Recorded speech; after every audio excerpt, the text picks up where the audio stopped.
They're sonnets, but they have a bit of a variety in the rhyme scheme, and I like to add an extra beat in the last line of my sonnets. It gives me just one more foot in which to say something. This one's called Cyclical. Some mornings I might run a mile or two along a big black paved endless track around the same old trees, or I'll describe a circle to the grocery store and back on dreary afternoons, or spend a rainy Monday turning cycles among stacks of laundry, sorting whites and blacks, or in the kitchen swirling stove to sink and back.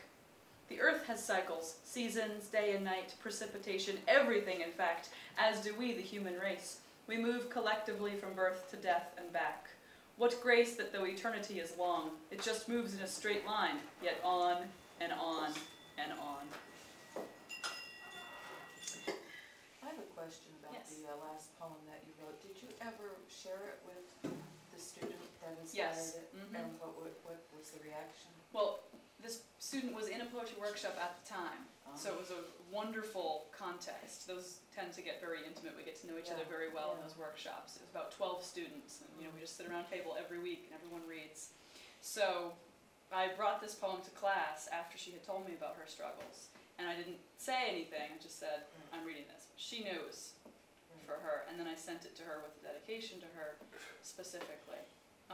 She just said thank you. She said that she cried. And this was dedicated to another particular student after she told me her story. This is another villanelle. Honestly, what have you been doing with your eyes? Have you been washing them with acid rain?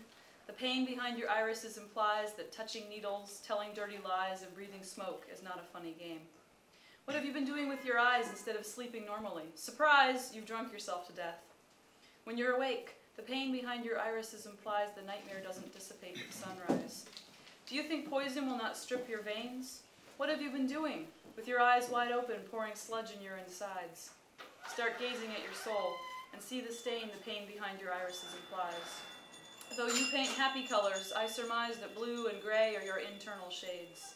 The pain behind your irises implies what you have been doing with your eyes. Pictures. So we actually have a whole series of about 30 pictures to illustrate. A neighbor I have who's in her 90s. And you'll sort of see the story from it. It's called Stigmata. O Lord, will you tell me, what good is grief? What is the value of this litany, these names like rotten beads, fumbled by mumbling fingers over and over, the terrible list always the same?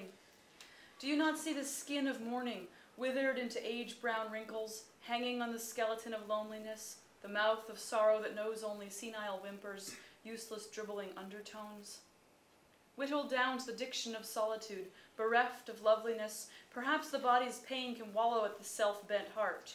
Or else, transform the hands and feet to agonies like yours.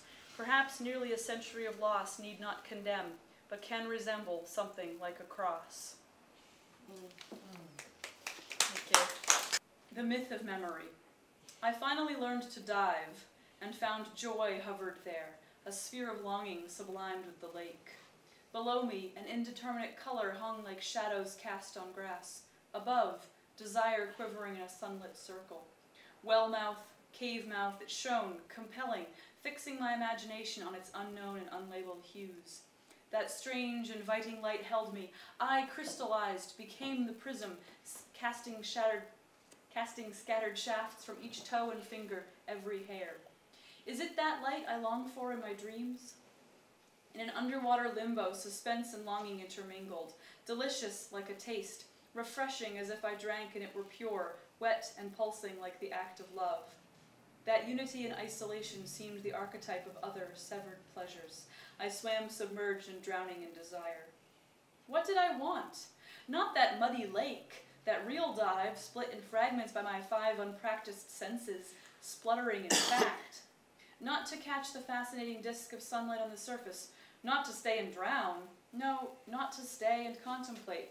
Fish do not live suspended in a state of constant wonder, or perhaps they do. Maybe that explains the lack of eyelids, always awake, always in sudden shock. Everything that happens goes too fast. I never felt desire while I dove. And yet, I read my recollections as if feelings will be real, as if every ecstasy will be itself and every moment lingering. I live like longing will be unified and re-embodied in the consummation and consecration of desire.